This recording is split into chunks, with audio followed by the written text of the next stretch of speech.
Okay, hello and welcome. Thank you very much for joining us for the first of our new series of webinars and interviews that we're calling the Inside Track. This is the first one, which we're really excited to present, which we're going to be talking with Mr. Jamie Lidell, who I see has popped up. How are you doing, Jamie? I'm very well, yeah. How are you? So good to see you. Yeah, it's great, great. Yeah, So nice to see you too. we're talking across 6 time zones, I think. They said it couldn't be done. I'm actually asleep right now, but my unconscious is often more lucid than my conscious. So Awesome. let him take control. So I'm just gonna let you know how this is going to work. Those of you that are watching, so we're actually doing this inside Zoom. So those of you in Zoom, thank you very much for joining. And we're also streaming out on live onto YouTube and Facebook and LinkedIn as well, I think. And actually, if you want to join us in the Zoom, there's still time, so you can register. The guys will put a link into the streams, and you can win a copy of Pro Tools Ultimate for a 1-year subscription. So do come and join us there.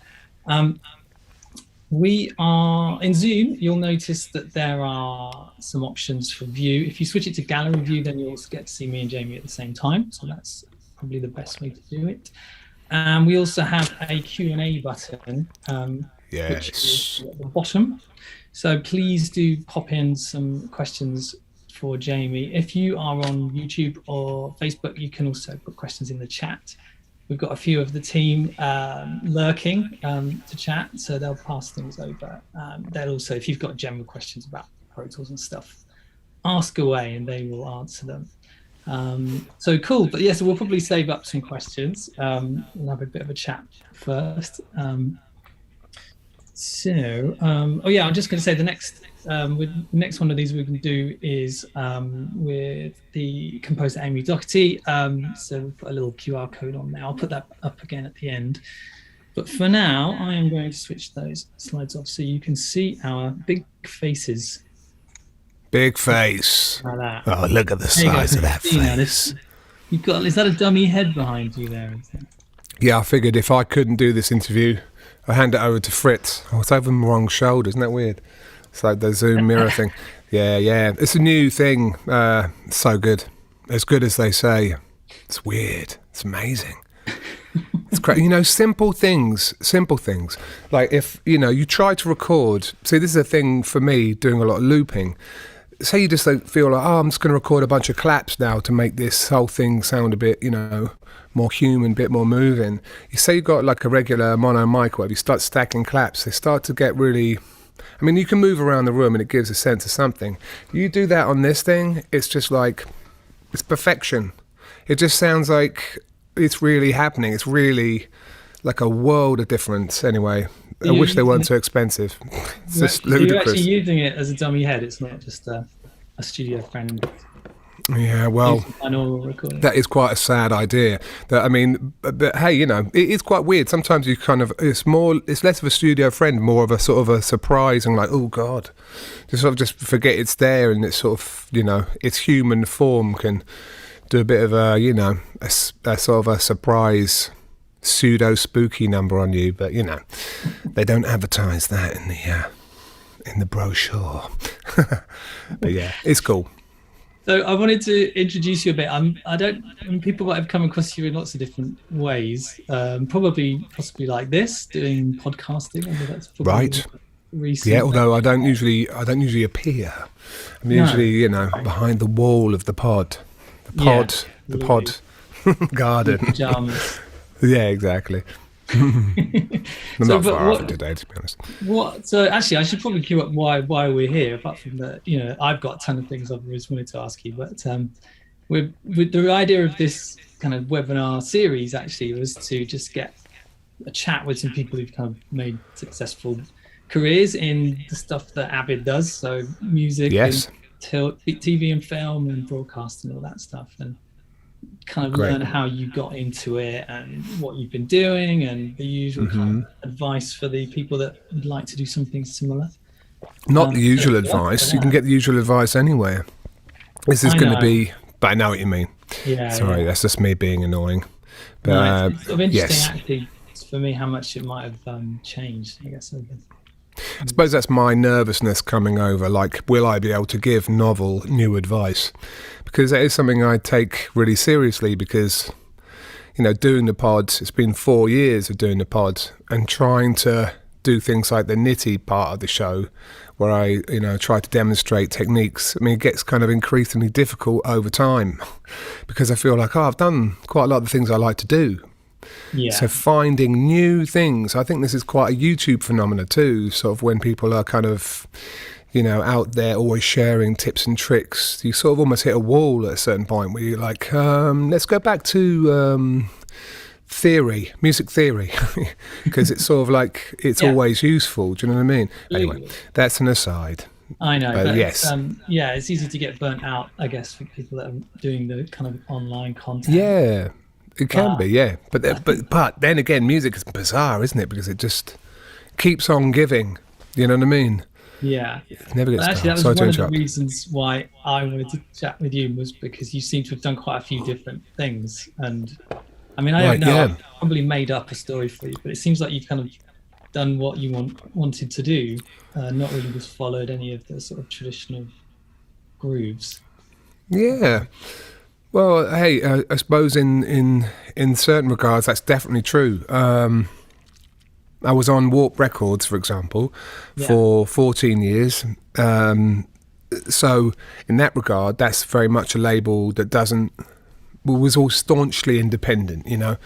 It wasn't the kind of independent label that was under a major label in some regard. It was its own thing. So they left me alone by and large to do my thing, which at the time I was really kind of, I suppose I was more of a tricky artist type, that always wanted the impossible and always felt like I was being kind of like, mistreated in some way or other by the label. I didn't really know how to play with the team. It was tricky in some regards, but in retrospect it was a great label to be on, and such a creative sort of world, everyone making music there obviously remarkably talented, and that kind of set me down a road, I suppose, of and not really having too much experience with dealing with the major label mentalities, for example. Too much of that like gun to the head deadline stuff either. So look, that's a blessing and a curse, I think, because I know for myself I'm pretty rubbish without deadlines. I wish I wasn't, and I try my best to sort of enforce or put deadlines on myself, give myself exercises and everything. But I think you need to know the kind of person you are. Sometimes you really need to be in a system where you need to deliver things on a Monday morning, and it actually suits you more, and you might feel better about yourself than if you're given carte blanche and the freedom is supposed to be this great liberator, but it can actually be for some people quite challenging. And I know plenty of creative people that have really just not been able to live up to their potential, let's say, because they kind of are perfectionists and will tinker basically forever on something, and it's diminishing returns. In fact, they basically don't do anything. And seeing that is always really depressing. So anyway, yeah.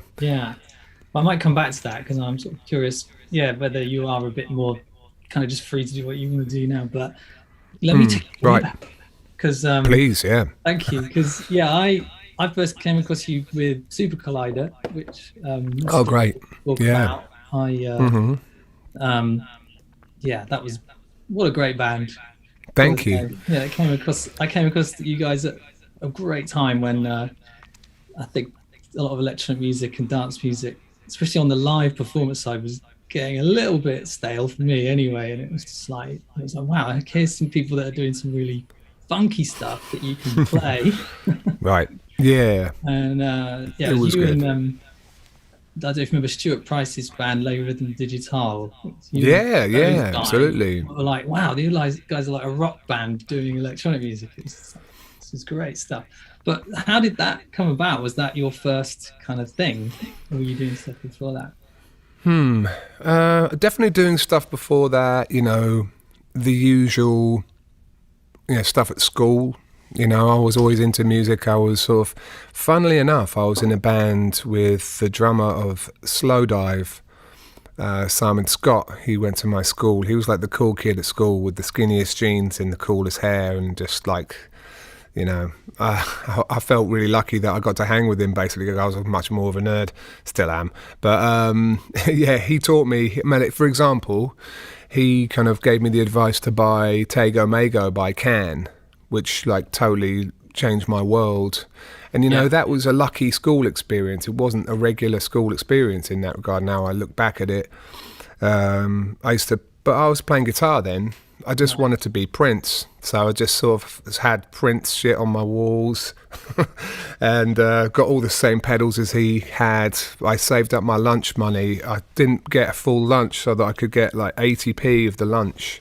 I had like beans on toast every day. I mean, I could have got a job, but I mean, eventually saving 80p every day kind of got me towards a Boss pedal after a certain amount of time. So then I afforded like 4 or 5 Boss pedals. And, just sit in my room playing pentatonic madness, probably driving my mum crazy, and playing a trombone at the same time randomly, and doing sort of due diligence and turning up to these kind of very formal sort of brass band meetings every week and sort of playing second trombone for years. Really not really enjoying it, but giving me a lot of ear training, I think, because the trombone hasn't got fixed position. You really need to use your ear to tune. I came to realise later doing looping that a lot of my sense of pitch probably came from that time. Right. I suppose this is a roundabout, rambling kind of story to say that music had been swirling around. Do you know what I mean? It wasn't just like a kind of, obviously for no one it just sort of just lands, but and I got so much positive attention from early school teachers who basically always put me in plays and, would make me sing. I think my first gig, I mean, it is for me at least. I was a squirrel in doing a squirrel soliloquy for a school play. It was one of my... Yeah, exactly. It was a very proud moment. I got to gather... I didn't gather my nuts, but I was definitely a nervous young child doing a performance, and I think I liked that attention. Do you know what I mean? I liked the fact that I could do this music thing, and my mum was always a really serious musician. She still is a great, she can read, she can sing off the sheet music, which I definitely can't do. She's still doing all kinds of singing in sort of formal settings with big choirs and doing really ambitious stuff. So I was always a bit like the punk, I couldn't really play. I didn't have a piano. I could do trombone a bit. But then at school, I just got into guitar, and because I didn't have anything else.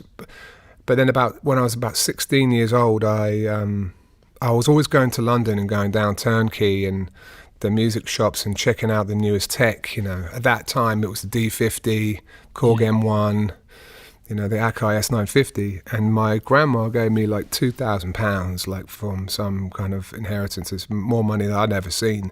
And I actually bought all my equipment from the US because it was like a 2-to-1 ratio or something. It was an amazing exchange rate. And I remember for that money, I got like an S950, Korg M1, I got a little Tascam 4-track, SM58, and a Alesis MIDI Verb 3. Wow. And that was my setup. And actually my first gig, I didn't know what to do with it, to be honest.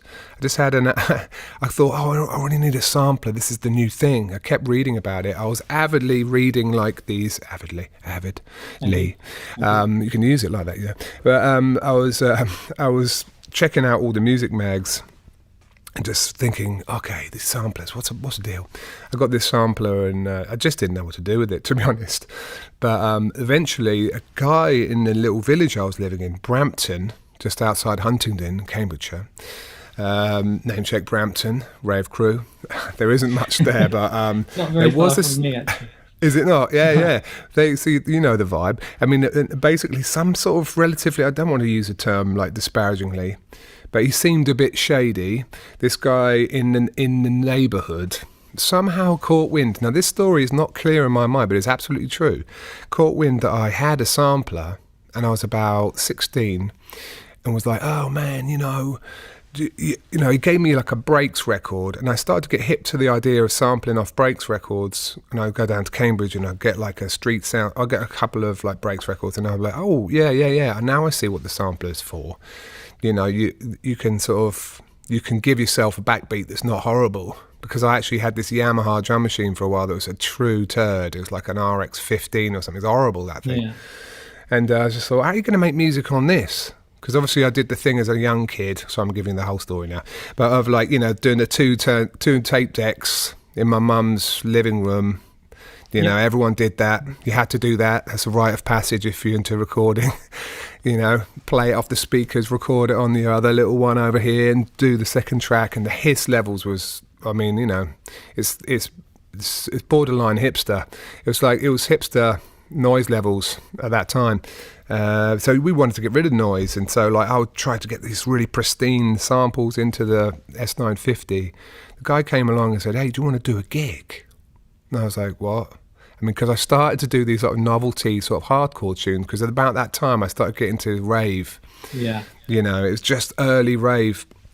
And I got a couple of rave cassettes, and I was just like, this is amazing. And I could kind of make it, because it's not hard to make in a way, but you just got to, and I kind of had the right stabs, and I started to get the right breaks. And my first gig was opening for The Prodigy, which is the most random thing in the Peterborough ice rink. Like, he gave me this gig. He said, yeah, you've got some tunes. Why don't you come and open up? And I was like so out of my depth. I bowled up with my whole studio rig. Do you know what I mean? I had all the stuff I had, but that mixer I was using was like a Tascam 4-track or something. That was my line level mixer, and it was pretty poor. The levels it was just not hitting the PA right. And then basically Prodigy came on after and just blew my mind, man. Like, it was the most formative music moment in a way, because I was like, whoa, I have machines that are not that different to these guys, but how come this is coming out the speakers? Like, it really was a total mystery to me, man. Yeah. I was just like, all right. It was that. And also, like I said, the school experience was a bit bizarre, because I also had a school friend, this guy called Ben Mulder, Alan Mulder's nephew. Wow. Or something. Okay. Or yeah, so it was was Alan nephew? Yeah, it was a relation of Alan Mulder, obviously. Shares the same name. But he said, oh, do you want to go and see, my uncle doing a mix? And he was working at the church studio. Now Paul Epworth's. At the time it was, I guess it was Dave Stewart's from the Eurythmics, who had it before David Gray, and then now it's Epworth's. But yeah, man, there I was at the church with Alan Mulder doing a mix of Curve on an SSL. And that was another one of those moments where I was like, all right, I don't know what the hell I'm doing.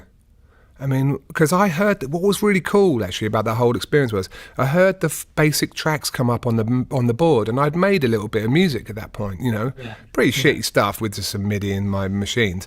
But then I heard the music come out. I was like, it's not too far from what I'm doing. So, cool. I was like, it's a bit disappointing, really. I thought it was going to really be amazing. But then in about like 10 or 15 minutes, Alan had it just sounding bonkers. He was just moving so fast. He's just like doing these big broad strokes. Stuff I didn't understand, compression, EQ, la la la, just fixing it, making it sound huge. And I was like, again, one of those moments of like, he's got kind of things I understand, but there's something completely different going on here. So that just made me fascinated, slightly intimidated, but I guess I had the arrogance of youth to go, I can do it. Yeah. So was that it? Was that like, okay, this is what I want to do now? Yeah, and I remember having like that sort of that day at school where they're like, "All right, Jamie, like, what you gonna do when you grow up? It was like that day of what would you call it? Like, careers day or something. And I was like, I want to be like a record producer, and they were like, well, yeah, you want to put something proper down on there as well. Do you know what I mean? And I was like, you bastards, like you don't even. No one believes in this. Like in fairness, like I love my mum and And you know, she didn't really get it, I don't think, either. She was sort of like disparaging, but I think it is one of those things where it's like, yeah, you might want a plan B. Do you know what I mean? But at that point, I was like, no. I'm one of those people who needs someone to say you can't do it a little bit. It's not one of my best personality traits, and I don't know if it's quite as potent as it was when I was younger. But I needed that. I needed someone to go, you can't do that, you know. And I'm like, oh, I'll show you, kind of. So anyway, like even courses and stuff you could do at that point, or there might have been. What was your move? Yeah, I mean, basically, I didn't really have a move. I sort of just kept making music, and I'm getting to super collider. Sorry, I sort of just took it way back. When I was born, there was a hummingbird. Part 1 of the series. Yeah, no, sorry. No, it's great. But we're getting close. I went to university at Bristol, took all my rig with me, slightly evolved it, got like a better Mac, although it was a terrible Mac. It was like a LC2 or something. I don't know if people remember those. There was like not a capable Mac, certainly not for audio. But before that, I'd been using an Atari ST with Cubase, the classic, because the Atari ST, for those who don't know, has MIDI on it, on the machine itself, which is pretty slick and still pretty awesome.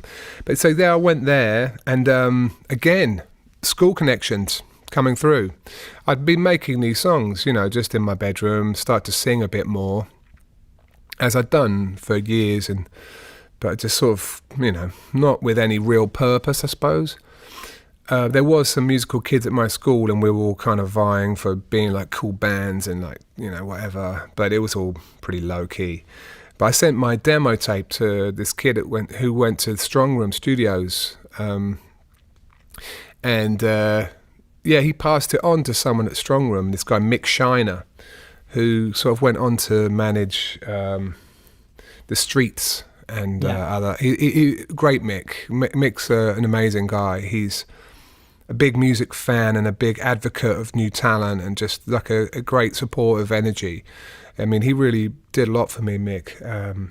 He basically brought me to the studio. I'd sent in one sort of ravey track. It was pretty bad, really, but it had some potential. It was really simple. And he said, there you go. He threw me into the big SSL room on my own with my school friend Patrick, and just was like, go. And I was like, thing is, at home with my little Mackie mixer or whatever, I could kind of get it sounding better than I could on the SSL because I didn't know what I was doing. And they didn't have an S950, so I had to put all my samples onto an S3000, and it just didn't work on the S3000. I suppose I should now in retrospect. It just didn't have the funk of the S950. It's a different machine. The S3000 was a powerful machine, but definitely didn't have the sound. So anyway, I struggled, and I didn't really like what I did that day. But there I was, all of a sudden in Strong Room A, just on my own, given the keys to the mansion. You know what I mean?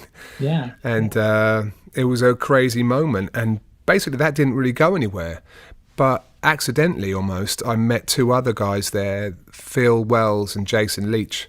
And we made Subhead, just the three of us. I had all the technical know-how at that point. I knew how to make tracks, build stuff. They were like connected to the techno scene, especially like the Detroit, Chicago sounds, things I'd never heard before actually. In Bristol, when I went to college, it was more trance and sort of acid, but like pretty bad in a way. I was happy to be in Bristol at the time because it was just when Portishead and Massive Attack were really having their moment. So it was a great music scene in Bristol. It was awesome. But then the electronics music wasn't that great. So they suddenly schooled me on Chicago, Detroit music. I'd never heard it before. And I was like, oh my God, this is it, This is what I've been missing, Right. So the three of us sort of set to work and did loads of work as Subhead. We did like about 10 EPs in about a year, I think. We did just tons. Every weekend I'd go up to London and we'd just make these tracks. And we were using Mick Shiner's studio at the time, which was in Strong Room, but just across the way. It had a lot more gear than I had. It had a 909, and I could sort of learn all the gear. We had an Nord lead that just come out. We had some new stuff to work with, and I was really getting to grips with this new setup. And then that got taken away a little bit, and that whole stopped. But I moved to Brighton, and randomly on the first day I was there, I saw a Tresor record bag like on the ground at this festival. And I was like, what? And there's a girl there with it, and I was like, are you Christian's sister? And she's like, no, I'm Christian's girlfriend, Christian Vogel, that is. Yeah. Because I'd basically gone to Brighton to look for Christian, like on a fool's errand almost. I was like, a bit like... completely bonkers. It's totally bonkers, man. No, it's 100% true, 100% true. I mean, it wasn't completely out of the question because it was a festival in Brighton, do you know what I mean? And it wasn't that big. So chances are they might have been at a music festival, but still, seeing the Tresor bag, and obviously you need to know what that was, but I knew that scene. And sort of the rest is history in a way. Me and Chris, the funny thing was, Christian had played a Subhead track at the Love Parade. So I said, oh yeah, I make music under the name Subhead. And she was like, what? Christian loves Subhead. Like he was like playing that at the Love Parade, and it was just like a big moment. So all of a sudden it was an instant connection, you know. And then I sort of moved into his Christian studio, and we just started to make tracks, and I did an EP on his Mosquito label, and I did a remix of his called Don't Take More, which was a big moment for me. And then we started Super Collider, which is our pop project. Doing stuff together and on your own at the same time. Yeah, I mean, ultimately he kind of gave me an opportunity to use, again, much more advanced equipment. He had a nice setup. Not huge, but he had an EMS synthy and a drum station, a Morpheus, and some cooler effects and a board, and that's more than I had. So, but we pulled all our equipment together, and so it's a pretty nice setup. So it sounds like your basic career strategy, even though you probably didn't have it as a strategy, was to just get stuck in and follow every opportunity that you basically, yeah. See what happens, yeah. Yeah, totally. Yeah. And and just, I mean, it was a different time in a way. I remember that time. It was so cool. Like, not to say it was better or anything like that, but in the mid-90s, you go to a record shop. I remember, for example, Apex's Hangable Auto Bulb came out, whatever. It was such a moment, you know what I mean? It was such a new sound. Like, it was a revolution. Like, there was all these sort of revolutions happening in electronic music. It felt like it was right on the cutting edge, and everything was able to seismically change and shift. And so you had to sort of, like, you were there almost, you were in real time. You were seeing a scene like evolve and change, and that was really pretty amazing. The music we did at Super Collider was very bizarre in a way. We didn't even know if we liked it in a way. Because it was challenging for the two of us. Yeah. But I'm glad we made it, because there was something in us that was like, yeah, but let's just do this, It was brilliantly sort of wonky and and swingy, wasn't it? That's what. Totally. Well, that's Vogel. Vogel's the master of the groove, man. He's just a monster programmer. Like, at the time I met Christian, he was using Octamed on the Amiga, tracker, right? And he was just incredible with it. He just for example, quick thing about Vogel, because he is a real unsung genius, I think, in the electronic world. True original. Like, he did take a lot of energy from the Detroit scene and stuff, whatever, highly revered over there. But he found his own way completely. He found his own voice, and it would take me forever to build a live set, whatever. Christian could build a live set in like 2 hours. Like, he'd just get on his equipment, he'd just be on Octamed, like, pattern 1's good, pattern 2, nice, pattern 1, pattern 2's jamming like on the board. Like, he was done. He just got a few moods and he was like, oh, it's going to be amazing. He didn't over-rehearse it. It was just like, he had like sort of a dub mentality of just like, just jam it, just make it happen, just punk. Just sort of like not too much preparation. It was just all feeling. And there was a lot of ragged edges because of that. But that's what, I live for that. Yeah, so I guess you were doing similar things with the kind of live improvisation and stuff. Yeah. The Super Collider shows were really fun. Like, they were really adventurous. We really went in. I wish there was more archive footage of that stuff. We had a great show at Sonar, for example. That was like That was historic for me. That was just so fun. That was like, yeah, it was amazing. And were you singing before Super Collider? I wasn't sure. I wasn't sure if Yeah, that was. I imagined that you just discovered. I don't know where I came up with this. yeah. Because I think I listened to Super Collider and I assumed that it was samples. I thought it was like Right. Stevie Wonder sample. Yeah. No, So fair enough, man. I had this imagine that you'd one day discovered that you could sing, but you were singing before that. A little bit, yeah. No, I was. Like I say, at school and all of that, and at college, I was in a band, and then also in Brighton, I was in a band called Balzac, and before I was in a band called Cain and Abel. Nice. Yeah, singing some like jazzy licks. Yeah. But yeah, it was good though. It was a good band, but it was definitely part of that sort of acid jazz thing. Right. There was Yeah, that was big at the time as well. Yeah, totally. So we're talking about 92 or something like that. Very naive stuff, but actually pretty good. Terrible Pretty name, cool, but I good. seem to remember it being like quite tribal between the kind of techno heads and the acid jazz tribes. Which is So weird, you were really. just Yeah, it's not silly. using both. Yeah. it is, yeah. I'm glad people like Carl Craig or like this sort of like the sort of more musical, quote unquote musical side. I mean, I like both. I like the serious. I can understand the backlash against the sort of the seventh chords and the kind of the frilliness of it in a way, versus like. But then then you're gonna. It's basically for me, it's sort of just a continuation of where Stevie was going, and who hates Stevie? You had to be a fool.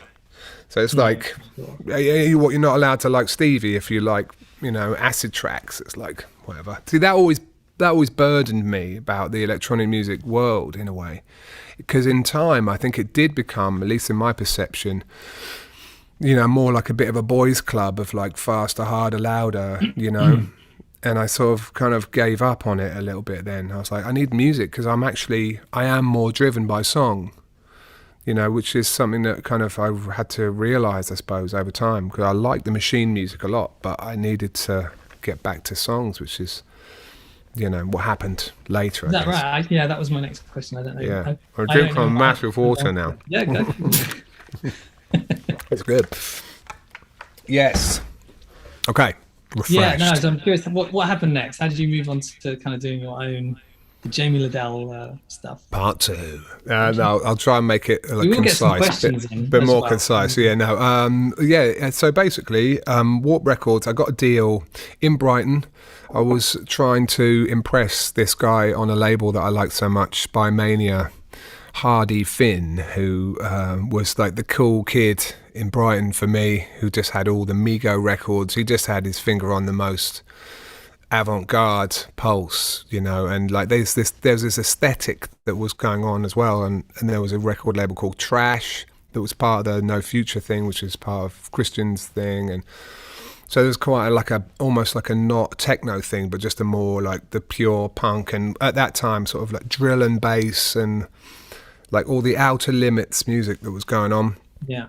Basically, The Wire, the stuff that was in The Wire.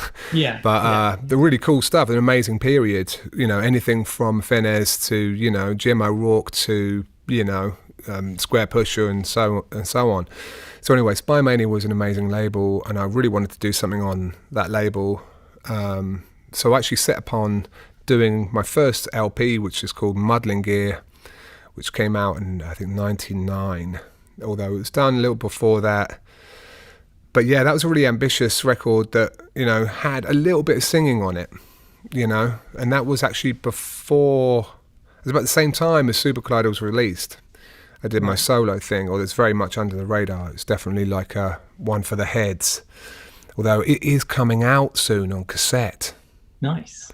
Yeah, I'm having a reissue. I've got the music back from after all these years. I now own it, and I'm putting it out on cassette just for fun, because it's the kind of album that really would live well on cassette, because it's quite a grimy and crazy one. But that caught the attention of Warp Records because Square Pusher had gone down the same trajectory. His first record was on Spy Mania as well, and that was not something that kind of was a coincidence. I definitely had the hope that might happen, and I was at the time hanging out with Tom Jenkinson because kids in Brighton that I was hanging out with went to school with him. It's a school called Kegs, like a fancy school. Like a lot of Hardy from Spy Mania went there. This guy James Stevenson, who's a great bass player, another musician in town, and also Matthew Yeking, who's a wonderful musician, underrated, tremendous talent, and just a brilliant mind. So they were all incredibly smart, these guys, and quite intimidating in a way.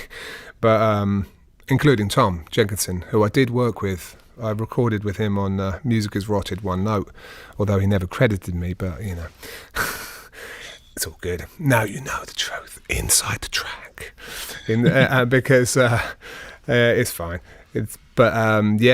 I've lost my train of thought. Oh yeah, basically then that started me down the road of 14 years on Warp Records. Yeah. Because at the time I was signed to Rob at the label, who unfortunately died soon after I joined. It was a really tragic kind of cancer story.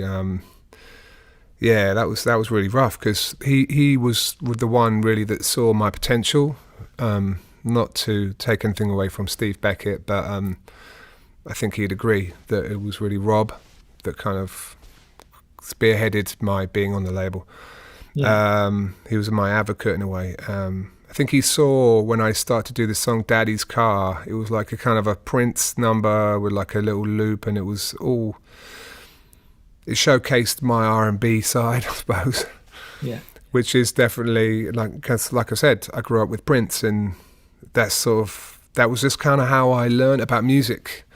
I grew up in a little village in Cambridge. I didn't have like a roots scene. Right. I grew up on the radio and records, and that to me was my musical education.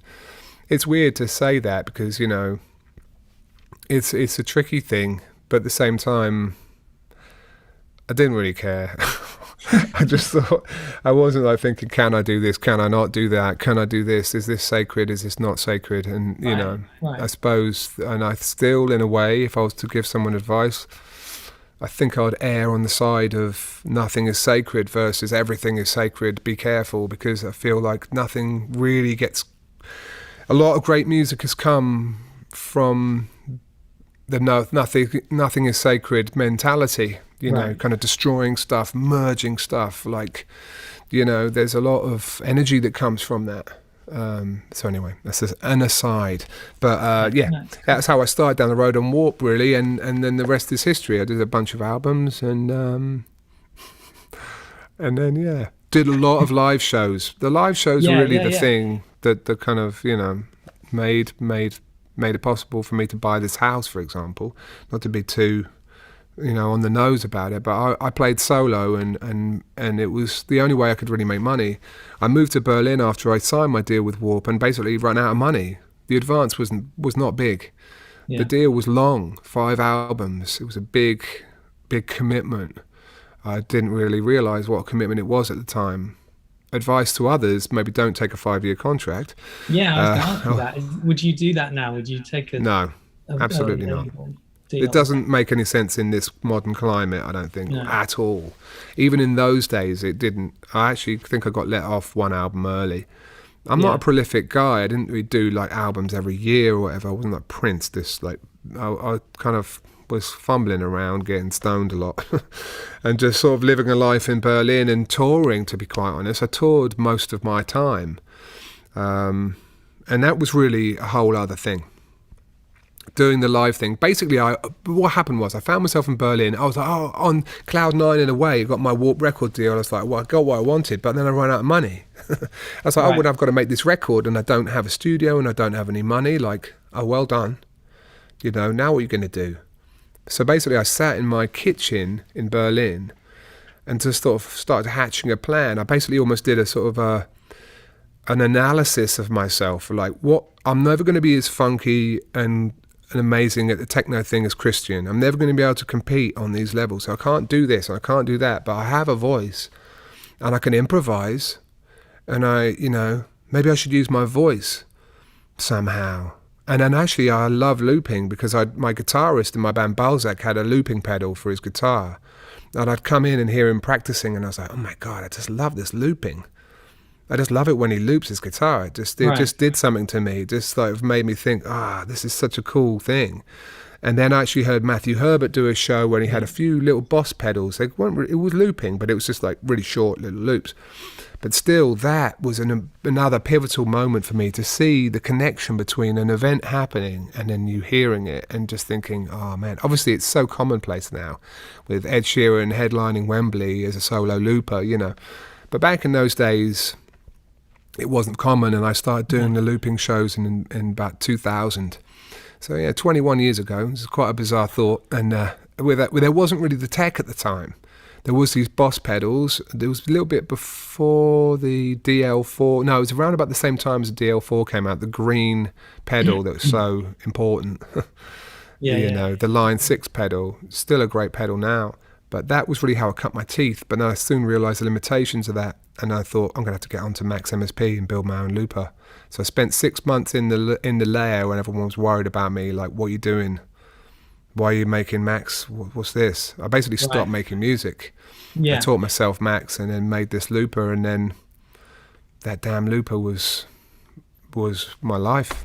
Yeah. I opened up for Prince with that looper, James Brown, Bjork, you know, with the looper. It's pretty awesome though, if you Crazy. be able to go down that rabbit hole like that, if something really just grabs you to just go and do it. Yeah, hey, it was out of necessity, I'll be honest.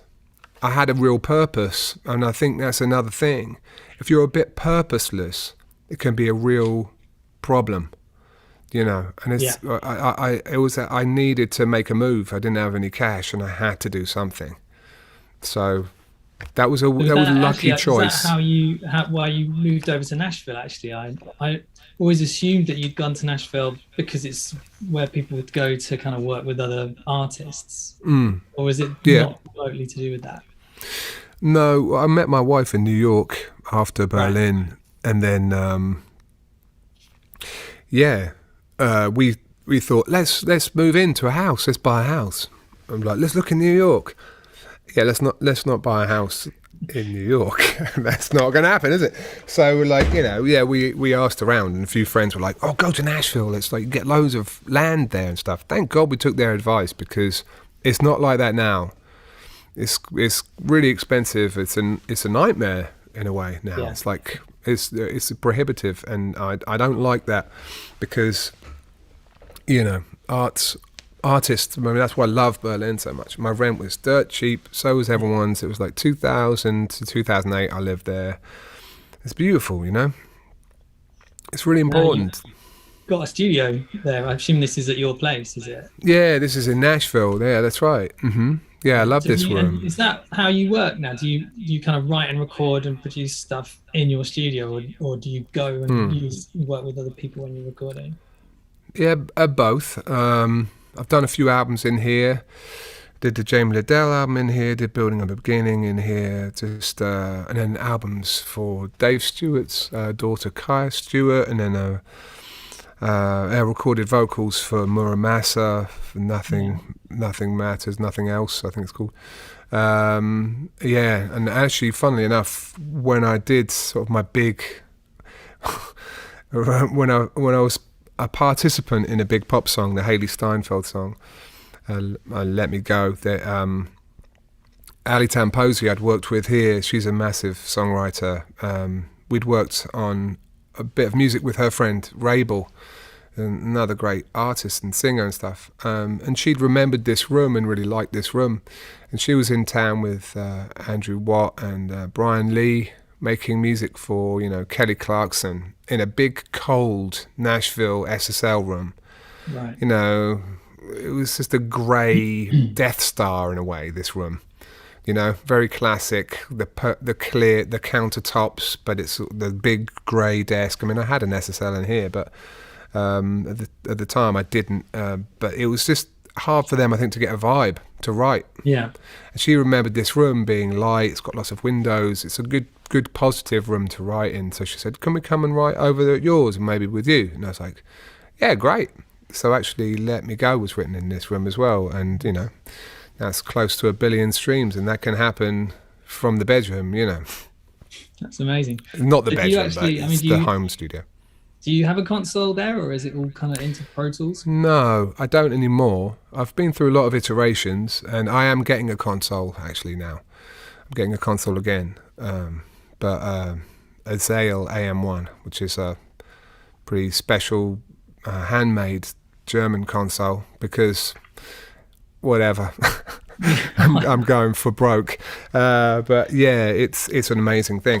I wouldn't buy any other console really, but I love consoles. That's the thing. I love them. I do have a small sidecar console by Spec, the company Spec, which is great. It's called a Lilo. It doesn't have any pre's. It doesn't have any EQ. It's a line level mixer only. Extremely clean. It's actually, you think it would be really boring, but just having aux sends on knobs. Right. You know, you can do it with MIDI controllers, but it is not the same. Not to me. Because I like to do things where, you know, an effect is on the channel and its return is up. It's the dub stuff. You know, I think I had an interesting conversation with Stimming recently on the podcast, where he was like really upset about our reliance on the mouse and how we've got hands and we've got this beautiful expressive bodies, but we're limited to this to express ourselves, which is really true. I couldn't agree more. So I do, when I can, I like to get my hands on the faders. Every time I do that, I keep it. You know, I'm like, oh, that was awesome. Right. Like the happy accidents that come from you jamming. And imagine like Lee Perry's music if it was all done on a computer, you know? It's just... Yeah, you don't have to think about it, do you? You have to perform when you're on a console doing that kind of music. You have to be making music with the console. I love that. I'm definitely of the spirit, and the Super Collider, all of that was done. Christian taught me that as well. Like, we would never just let a performance roll to that on without doing anything. We'd have to interact with it. We'd have to do a few delay throws. We'd have to do a few like risky bits, and so every take is always different. And I think that's really, then it becomes a unique take, you know. So anyway, if I can work like that, I do. Yeah. Yeah.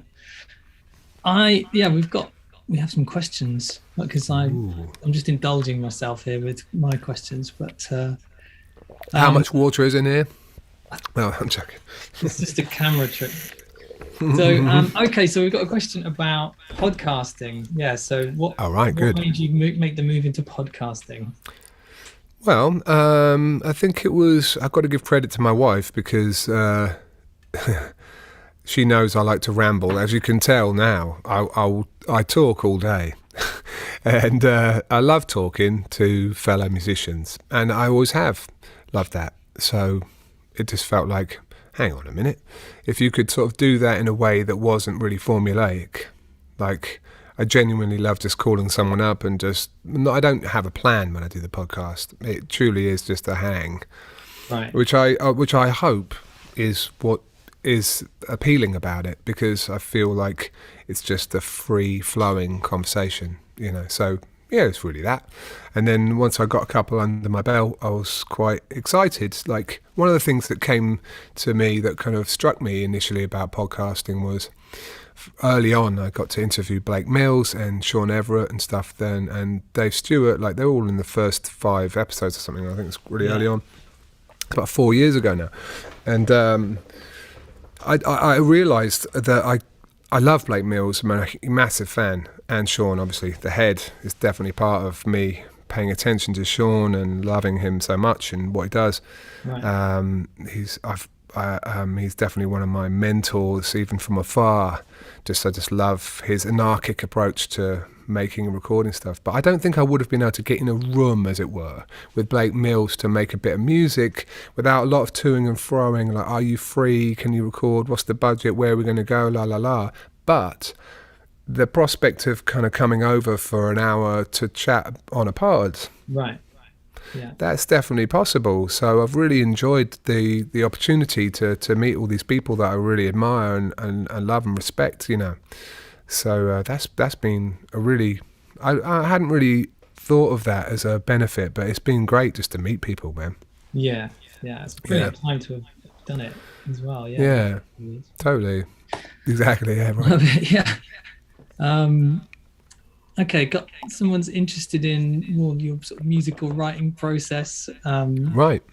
I was kind of curious about that too, is whether you kind of ever compose into, what in the studio, or whether it's a sort of separate songwriting process that you then record. And also, yes, you said, how do you come up with harmonies and over top lines? Right. That's a weird one for me. Well, maybe going to the first question, see if I can get that one together. I'd like to say, like, over the years, I definitely have benefited so much from collaboration, with Christian, with the Subbed guys, Phil and Jason, and then with Mocky on the Multiply and Jim albums, and Chili Gonzalez and Peaches and all the people that were involved in those records. Feist as well, because I was involved on her album, The Reminder, and got to see her process. And everyone does it different, and I'm a weird musician that doesn't sit. I do now. I've started taking piano lessons during this pandemic for the first time in my life. I can kind of play a few chords, but before that I couldn't play anything. I was only going with sound, and I realized I think monophonically. Trombone background. Yeah, it's my trombone and vocal background and the looping background, really. I even when I'm writing something, so I'm trying to write something for strings or something, I won't play it on the keyboard. I'll just sing in a bunch of counter lines. Right. That's kind of how I think about it, and that's maybe my answer to. That's how I think about music. Really, I like it that way. I think, and nowadays it's maybe not quite as true because, like I said, I'm playing the piano, and it's definitely opening up a lot of possibilities. But it's definitely frustrating me in some ways. Maybe this is why. So yeah, I think.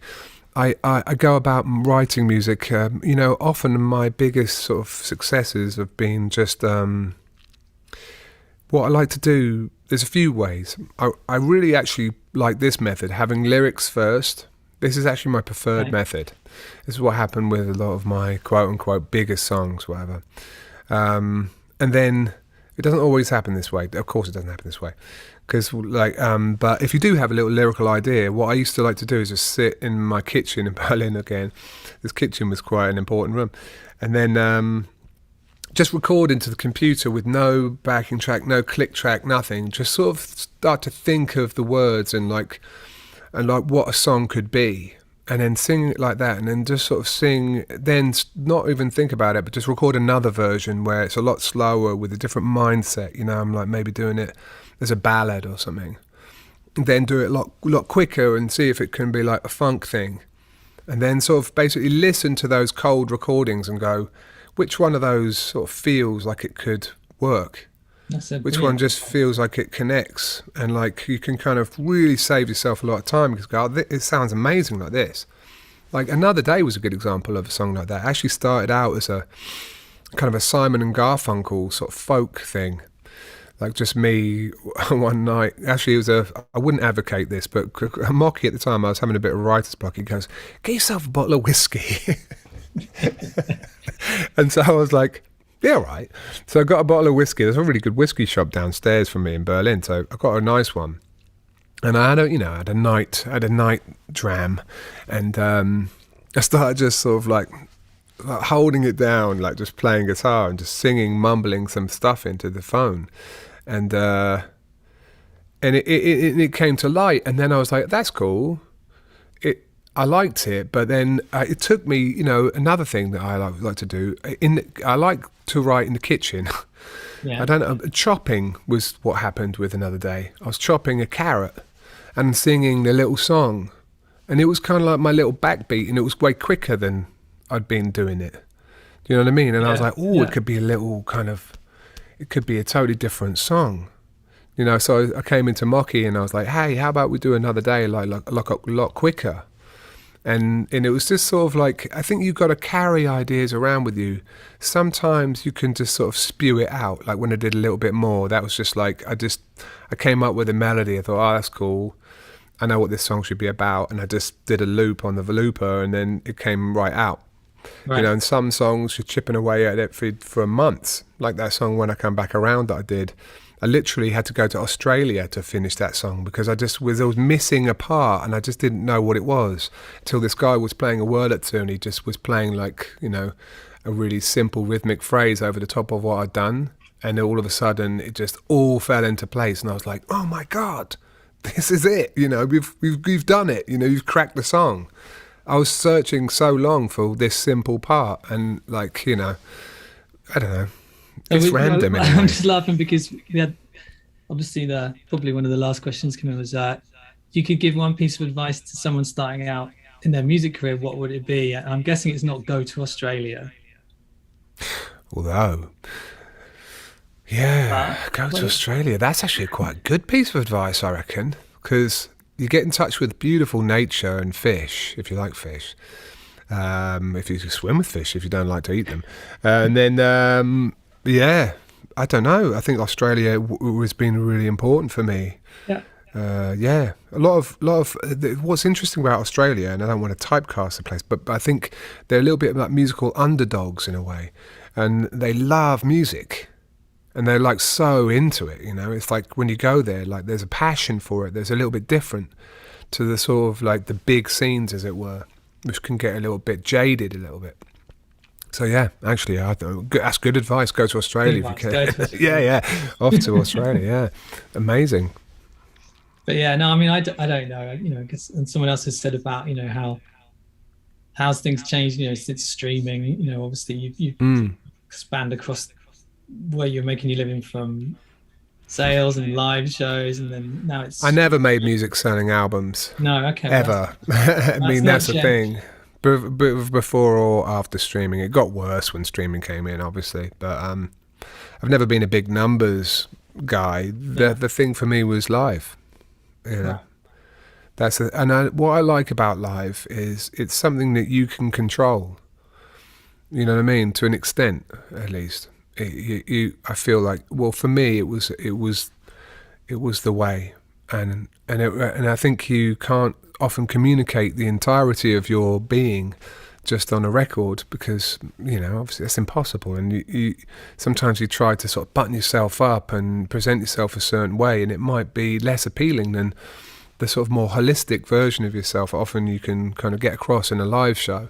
So people start to see you and go, oh, this guy is, you know, has got some good energy, and, you know, like it sort of just makes more sense, you know. They might actually prefer it to the albums. I think in my case that was often the case. But yeah, I didn't really see a difference with streaming. I just sort of, you know, it's not great. It's really not great. I mean, it is. I feel bad. I tell you what, I've done a lot more co-writing. You know, I did do a lot of co-writing. I had some good successes with Leanne LaHavis, obviously, and Muramasa and Haley Steinfeld and a bunch of others. But the streaming numbers, it's just hard to. It's hard to break past a certain threshold nowadays, and that threshold for a writer, unfortunately, because of the way that the splits are made with streaming, it's terrible for writers. So yeah, I really am really hard opposed to the 80-20 split and the streaming revenue from the master side perspective. It's skewed in totally the wrong way. They're going to have to address that, otherwise it's going to be a serious issue, I think. I mean, whatever. I'm not exactly saying anything new, am I? But at the same time... Well, I don't know. I mean, a lot of things you assume people know, maybe they don't. So it is really interesting to hear about. It's hard for writers. Yeah. I mean, that's why everyone wants syncs, because you get 50-50 on the master and pub split, which is how it should be on streaming. It should be 50 to the pub. I mean, that would change everything. I mean, they nudge it up a little bit and they're like, there you go, pub, you should be happy now. But it's like, it's not right. But anyway.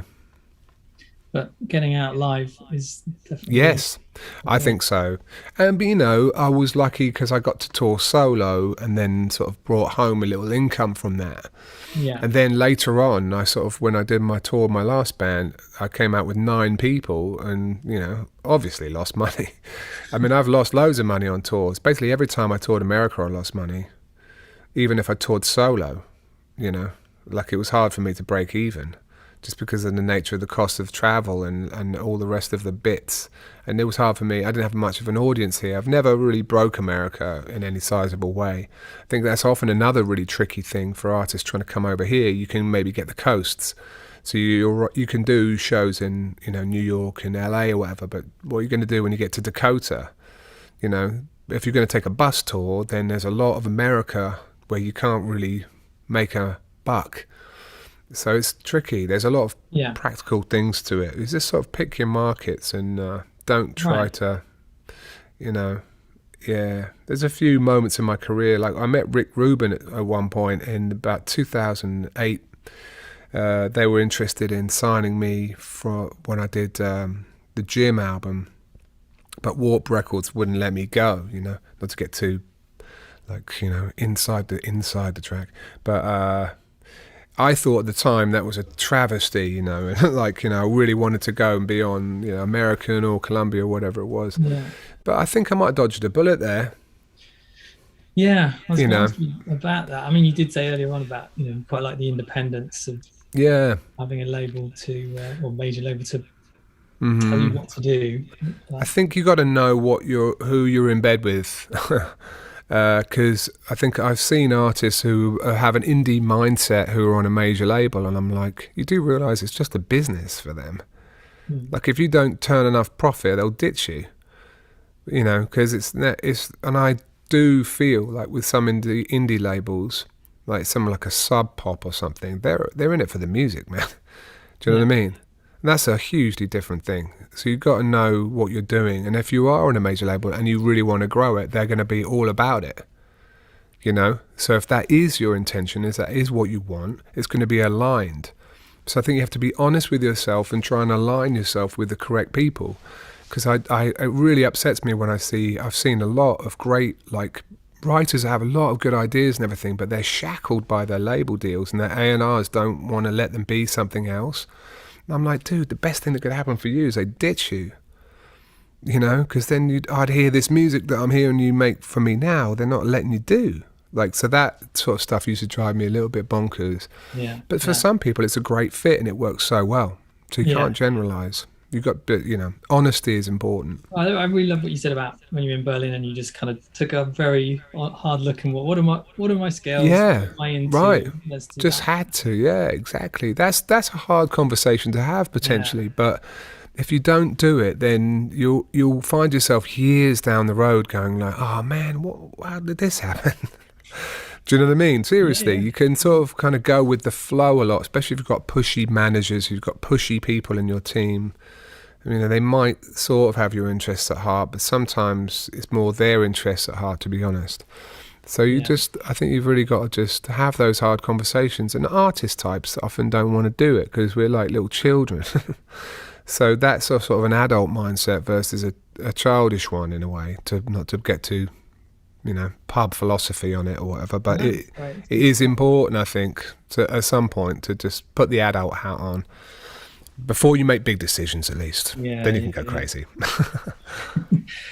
Well, thank you so much. Pleasure. For your time. This has been absolutely brilliant. I think you've definitely passed on some gems, as well as just some real interesting. Well, thanks, man. I mean, like I said, I mean, the coffee was kicking in, so I think a good historical ramble can kind of get long. That's great. I hope I wasn't indulging myself too much because I've wanted to know all that stuff, but I'm sure absolutely, absolute pleasure, man. Yeah, thanks so much for having me, and thanks guys for your questions, and you know, come along, check out Hanging Out with Audiophiles, the pod. I'm sure you'll, you know, find a guest or two that you are interested in. It's been 4 years, and I've had about 90 guests at this point, and everyone from Mark Ronson to Susan Rogers to, you know, Wendy Melvoin from Prince and the Revolution, Blake Mills, Sean Everett. They're all there on the pod. Sorry for the blatant plug, but at the same time, you know, I'm really proud of it. And I feel like there is a lot of great knowledge in there, not from me, you know, from them. So I'm always happy just to share that, to be honest, you know. Brilliant. Well, there'll be a follow-up. Anyone who's registered will get a follow-up email from us, which will have the link to the podcast in, which is definitely good. Cool, because it's a variety of guests, isn't it? So it's not just musicians, it's also engineers and people in the industry as well, like making stuff. No, I've tried to sort of, I mean, again, I've got no one telling me what to do. So if I feel like interviewing a really unknown, local guy, just because I think they're great, then they'll be on the show, and then next week it might be, some vastly different kind of character. So hopefully it's entertaining. But thank you. Thank you very much. Pleasure. I'm going to just remind everybody that we have another one coming up. Amy Doherty, which is going to be fantastic, on film scoring, which is looking good. So that's on Wednesday, and grab the QR code with your camera app if you would like to do that. But so it's just for me to say thank you very much again, and thank you everyone for coming and watching. Brilliant. We'll see you next time on The Inside Track. Good one.